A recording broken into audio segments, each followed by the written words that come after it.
Hello class 11th, कैसे हो आप सब। चलो भाई, तो अभी जैसे कि बहुत सारे बच्चे हैं 10th से 11th में आए हैं, है ना, जिन्होंने बायो ली है यानी कि पीसीबी लिया है। तो भाई बायोलॉजी तो बहुत अच्छे तरीके से पढ़ने वाले हो। एंड अभी हमने से फर्स्ट चैप्टर स्टार्ट कर दिया है और मैंने बोला भी था कि फर्स्ट चैप्टर जो है बहुत ईजी चैप्टर है। चैप्टर है जीव जगत, द लिविंग वर्ल्ड। ठीक है, इससे पहले इसके 2 लेक्चर हो चुके हैं, तो जिसने भी नहीं देखे हैं उसको देख लेना। चैप्टर बहुत ही ज़्यादा छोटा है, ये बहुत ज़्यादा छोटा, लेकिन आने वाले जो चैप्टर्स होंगे वो बहुत बड़े रहने वाले हैं। तो मैं बहुत आसान तरीके, जैसे कि आप सबको पता है कि मैं बहुत ही इजी तरीके से पॉइंट्स को पढ़ाती हूँ, इम्पॉर्टेंट पॉइंट्स अलग से भी लिखवाती हूँ। एंड बच्चों को जो टॉपिक बहुत डिफिकल्ट लगता है कि अरे यार मैम इसको कैसे पढ़ेंगे, तो मैं वो भी बहुत ईजी तरीके से आपको याद करवा देती हूँ, समझा देती हूँ। बेसिकली मैं अपनी क्लास में मना करती हूँ, मेरी क्लास में रट्टाफिकेशन नहीं चाहिए, वाली चीज़ों को समझना है। ज़्यादातर सबको लगता है कि भाई बायोलॉजी रटने का सब्जेक्ट है। भाई हमें पता है बायोलॉजी रटने का नहीं है, समझने का है ना। तो रटना नहीं है, सिर्फ समझना, और समझोगे तो चीज़ें बहुत आगे तक याद रहेंगी, एग्जाम में भी हेल्प होगी। चलिए तो स्टार्ट करें भाई। उससे पहले एक बार आपको टाइम टेबल बता देती हूँ मैं आप लोगों का। तो मंडे, वेंसडे एंड फ्राइडे होती है क्लास 12th की क्लासेस शाम को 6 बजे। Tuesday, Thursday and Saturday class 11th की क्लासेस होती हैं। चिट चैट एंड चाय सेशन, भाई जैसे कि आप सबके बहुत सारे क्वेश्चंस होते हैं, आप मुझसे लाइव भी मिलना चाहते हैं, तो इसीलिए हर सैटरडे शाम को 7 बजे हमारा होता है चिट चैट एंड चाय का सेशन, जहां पर हम पढ़ाई नहीं करते हैं, बट अगर आपको कोई क्वेश्चन होता है, आप कुछ पूछना चाहते हैं किसी भी चीज़ के रिगार्डिंग, क्लास के रिगार्डिंग या फिर कोई और क्वेश्चन, तो हम वहाँ पर उसका जवाब देते हैं। संडे को स्पेशल क्लासेस होती हैं शाम को 6 बजे। आपकी क्लास 10th की होती है, जो बच्चे अभी 9 से 10th में हैं उनके लिए। और नीट की स्पेशल क्लास होती है सुबह 8 बजे, जहाँ पे प्रीवियस ईयर क्वेश्चन हम लोग करते हैं। तो फिर आगे बढ़ जाएं आज। चलो, अगर मैं बात कर रही हूँ आपसे जीव जगत की, तो अभी तक मैंने आपको ये बताया था कि जीव है क्या, सजीवों के लक्षण क्या हैं। सजीव और निर्जीव में आपको समझ आ चुका है कि भाई सजीव और निर्जीव में क्या डिफरेंस है, कि भाई कुछ विशेष प्रकार की होती है प्रक्रियाएं, किसमें, सजीव में, यानी कि जो होते हैं लिविंग, नॉन लिविंग, वो सब चीजें नहीं करते। अब वहीं पे जब हमने देखा कि ठीक है भाई सजीव हैं, इतने सारे प्लांट्स, इतने सारे एनिमल्स, तो सभी को बांटना भी तो था, है ना, क्योंकि हम सभी के बारे में एक साथ नहीं पढ़ सकते। सोचो आपका एक रूम है, उस रूम में सब चीज़ें फैली पड़ी हैं, ये यहाँ वो वहाँ, आपको कुछ मिल ही नहीं रहा है कि भाई आपको जो चाहिए वो मिल नहीं रहा है। अब सोचो एक रूम है जहाँ पे सब चीज़ बिल्कुल अपनी जगह पर रखी हुई है, आप कौन से रूम में रहना ज़्यादा पसंद करोगे, जहाँ पे सब चीज़ अपनी जगह पर है ना। आप एक ऐसे रूम में रह सकते हो जहाँ पे सब कुछ मिक्स पड़ा हुआ है, सब कुछ भरा हुआ है, नहीं ना। तो ऐसा कुछ हुआ था यहाँ पर प्लांट्स के साथ और एनिमल्स के साथ। प्लांट्स और एनिमल्स, है ना, कोई एक तरीके का प्लांट नहीं था, कोई एक तरीके का एनिमल यानी जंतु नहीं था। सभी को बांटना बहुत ज़्यादा ज़रूरी था, क्योंकि एक साथ रह के हम ना ही उनके बारे में पढ़ सकते, ना ही हमें ये पता था कि भाई क्या इतने तरीके के प्लांट्स हो सकते हैं, क्या सभी के लक्षण अलग अलग हो सकते हैं। तो जब बांटा गया, वहाँ से आपका टर्म निकल कर आया वर्गीकरण, यानी कि क्लासिफिकेशन। तो सभी जीवों को बांटा, है ना, यानी कि सभी जीव जंतुओं को, सभी पादपों को, तब पता लगा भाई इतने तरीके से जीव होते हैं। अब जब बांटा गया वहां पे, फिर उनके क्या रखे थे, नाम रखने की बारी आई थी, जहां पर हम लोगों ने जाना द्विनाम पद्धति को, है ना। तो द्विनाम पद्धति क्या थी, द्विनाम पद्धति जो थी वो होती है प्रत्येक जीव के 2 नाम रखने की एक पद्धति, जिसमें से पहला नाम वंश होता है, दूसरा नाम जाति का होता है। इसकी जरूरत भी क्यों पड़ी थी, क्योंकि सोचो भाई अभी हम इंडिया में रह रहे हैं, हम बोलते हैं यहाँ पे आम, ठीक है, सबको पता है आम क्या होता है। अब कल को कोई बाहर स्टडी करने गया है, आप तो बोल रहे हो ये आम है, अब है वो आम ही, लेकिन वहाँ पे उस लैंग्वेज में कुछ और बोलते हैं। अब आपके लिए तो मुसीबत हो गई कि भाई क्या मैं वापस से स्टार्टिंग से सारा पढ़ूं, प्रॉब्लम आई ना। तो इसी प्रॉब्लम को दूर करने के लिए, है ना, वहीं पे कैरलस लीनियस ने द्विनाम पद्धति दी, और ये वो पद्धति थी जहाँ पर प्रत्येक जीव के होंगे 2 नाम, इसमें पहला वंश को और दूसरा जाति को बताएगा। और साथ ही साथ भाई सारे ही दुनिया में, यानी कि सारे विश्व में, एक अगर कोई पादप है या फिर जीव, एक पढ़ने वाला बच्चा है, बायोलॉजी वाला बच्चा है, तो भाई उसको उसी नाम से पूरी दुनिया में जाना जाएगा, अलग अलग नाम से नहीं जानेंगे, है ना। तो इससे क्या हुआ, अध्ययन आसान हुआ। इतने चीज अभी तक हम पढ़कर आ चुके हैं। तो मैं वापस बोलूंगी, जिन बच्चों ने बेटा पुराने 2 लेक्चर नहीं देखे हैं तो प्लीज पार्ट 1 एंड पार्ट 2 को देखिएगा, एंड पार्ट 3 आप उसके बाद देखिए तो ज्यादा अच्छे समझ आएगा। अब नेक्स्ट टॉपिक जो आता है हमारे इस चैप्टर में, वो आता है वर्गी की समवर्ग। और चैप्टर बहुत ही, मैंने बोला पहले ही बोल दिया था, बहुत छोटा सा है। तो वर्गीकी समवर्ग और वर्गीकी सहायक साधन, आज ये 2 टॉपिक पढ़ेंगे और इसको पढ़ने के बाद आपका चैप्टर हो जाएगा कंप्लीट। ठीक है, उसके बाद इंपॉर्टेंट क्वेश्चन वगैरह प्रैक्टिस करेंगे। तो यहाँ पर वर्गीकी समवर्ग, अच्छा मैं अगर आपसे पूछूं आप क्या समझते हो इससे, तो आप मुझे क्या बोलोगे, आप इससे क्या समझते हैं कि वर्गीकी समवर्ग आखिर है क्या, बताओ क्या है। अच्छा चलो एक बात बताओ, जब आप स्कूल में जाते हो है ना, तो स्कूल में क्या करते हैं, वो आपको कैसे खड़े कर देते हैं लाइन से कि भाई ये जो क्लास है नर्सरी है ना, वहाँ पे LKG का ही बच्चा होता है, या फिर चलो 10th क्लास है तो 11th के बच्चे उस लाइन में लगे जब आप प्रार्थना करते हो, ऐसा होता है? नहीं होता ना, वो तो बच्चे मस्ती मजाक करके पहुंच जाते हैं, है ना। लेकिन अगर हम सीरियस पूछें तो स्कूल में जब प्रार्थना होती है तो आप देखते हो कि ये लाइंस बनती हैं कि भाई ये नर्सरी हो गई है ना, ये LKG है, UKG, then 1st, 2nd, 3rd, 4th, 5th, इस तरीके से लाइंस बढ़ती हैं और आपसे बोला जाता है कि हाइट के अकॉर्डिंग लगो अपनी अपनी। तो वर्गीकी समवर्ग कुछ ऐसी है जहां पर क्या किया जाता है भाई, सभी जो जंतु हैं उनको जब बांटा गया है ना, तो वहां पे बारी आती है कि भाई इनका जगत क्या होगा, संघ क्या होगा, वर्ग, गण, कुल, वंश, ये सब चीजें। तो वर्गीकी समवर्ग क्या है? हाँ जी, क्या है वर्गीकी समवर्ग? वर्गीकरण तो आपको पता है, वर्गीकी समवर्ग है कि भाई जब यहाँ पे बांटा गया था कि भाई इसका जगत क्या है, इसका संघ क्या है, गुल है ना भाई, यहाँ पे कुल, वर्ग, गण, इस तरीके से बांटे गए ये सारे के सारे। तो यहाँ पे बारी आई कि भाई आप किस बेसिस पे आप जगत को पहले रखोगे, किस बेसिस पे आप जाति को सबसे नीचे रखोगे, या फिर कैसे पता था हम अगर इनको ऊपर नीचे कर देते तो भाई गलत हो जाता है पूरे तरीके से, है ना। तो वर्गीकी समवर्ग क्या है भाई, प्रत्येक जो हमारा भाई वर्ग था, जैसे जगत है हमारा, यहाँ पे किंगडम है, ठीक है, प्रत्येक समवर्ग को एक क्या करना है भाई, पदानुक्रम यानी कि एक क्रम में लिखे जाएंगे, वो हमारा वर्गीकी समवर्ग था। ठीक है, अब जैसे अगर मैं आपसे यहाँ पे बात कर रही हूँ, ध्यान से देखिए, जगत यानी कि किंगडम, संघ हिंदी में भाई यहाँ पे बोलते हैं और इंग्लिश में फाइलम या भाग, डिवीजन। तो ध्यान रखिएगा, जंतुओं के लिए आप संघ का इस्तेमाल करते हैं, जबकि डिवीजन आप पादप के लिए इस्तेमाल करते हैं। वर्ग यानी कि क्लास, गण यानी कि ऑर्डर, कुल यानी कि फैमिली, वंश यानी कि जाति। तो ये क्या है भाई, हमारा एक प्रत्येक की अगर मैं बात करूं, ये खाली इसको हम क्या बोलेंगे भाई, ये होता है टैक्सॉन। और एक क्रम में लगाना क्या है, वर्गीकी पदानुक्रम।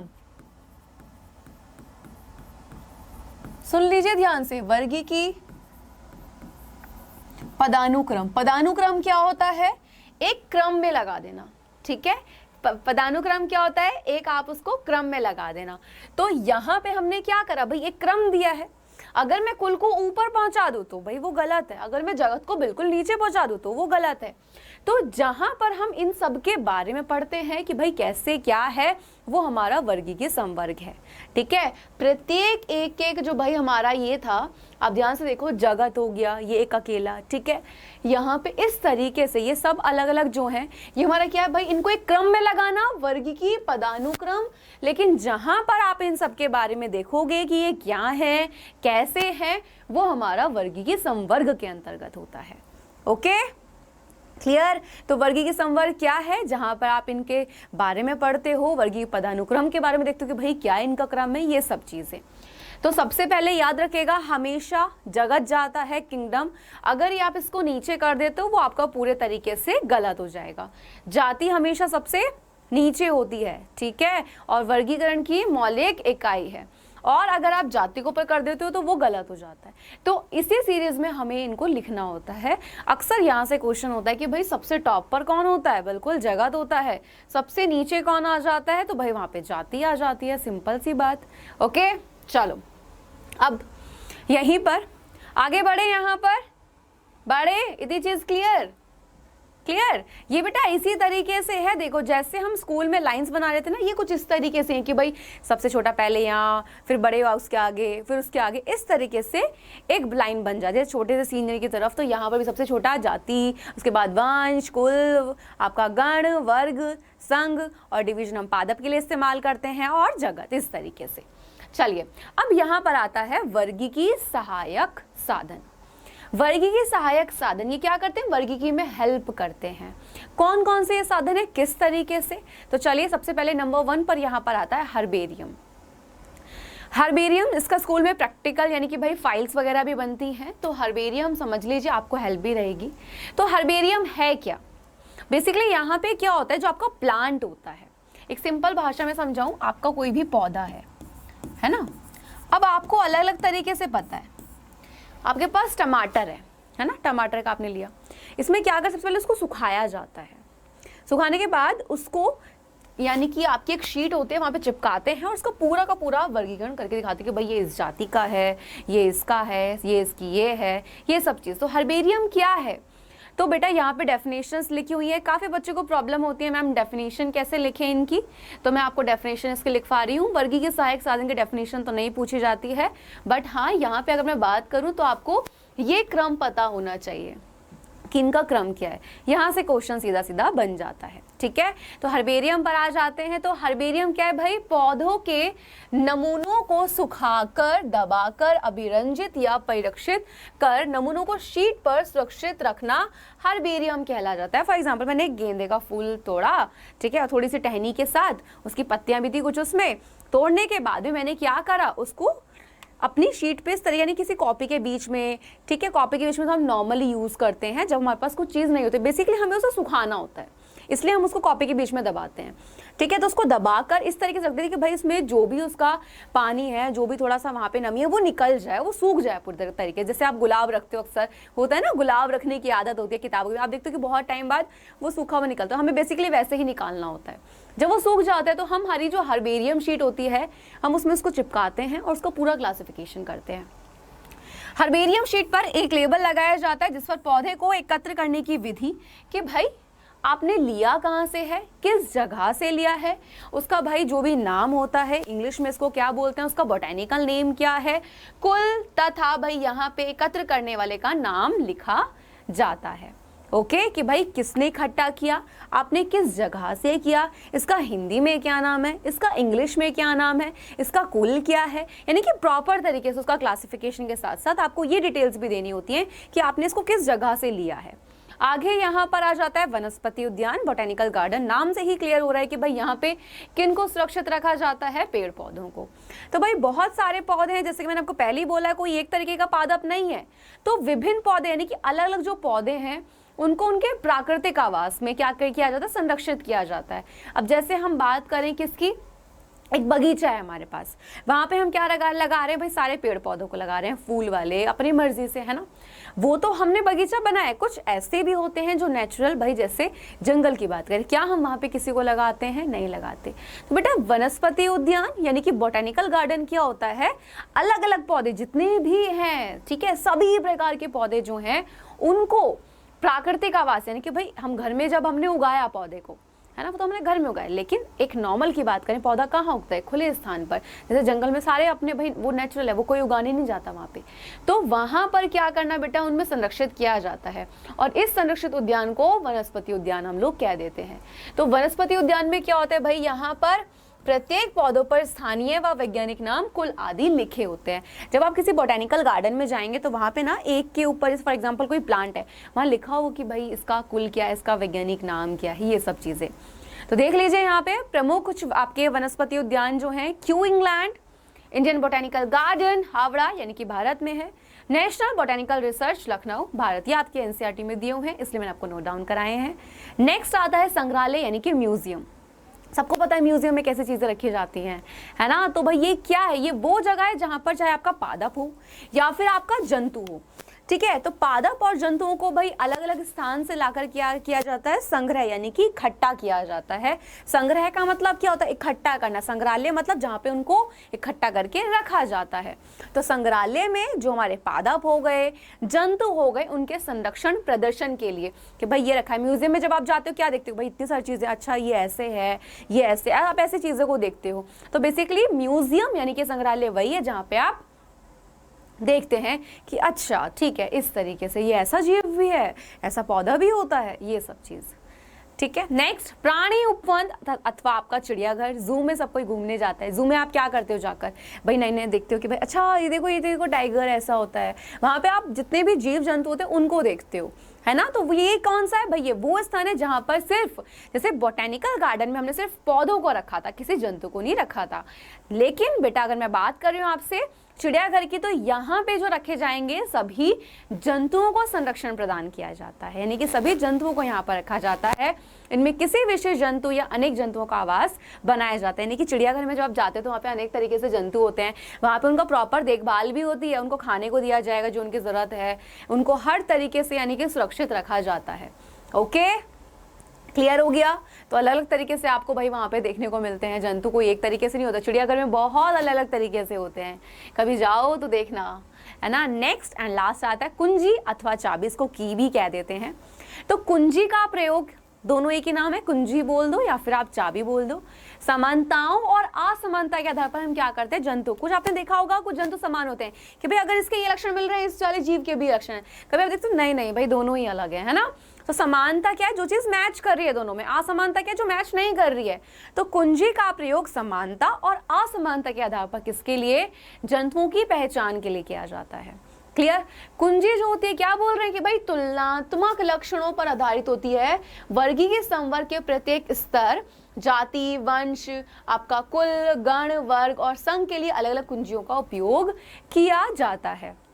सोचो भाई जाति अलग अलग है, अब अगर उनकी सेम जाति है, ठीक है, तो भाई जातियां जो एक हैं, जाति क्या है भाई, वर्गीकरण की मौलिक इकाई है भाई, मूल इकाई है ये।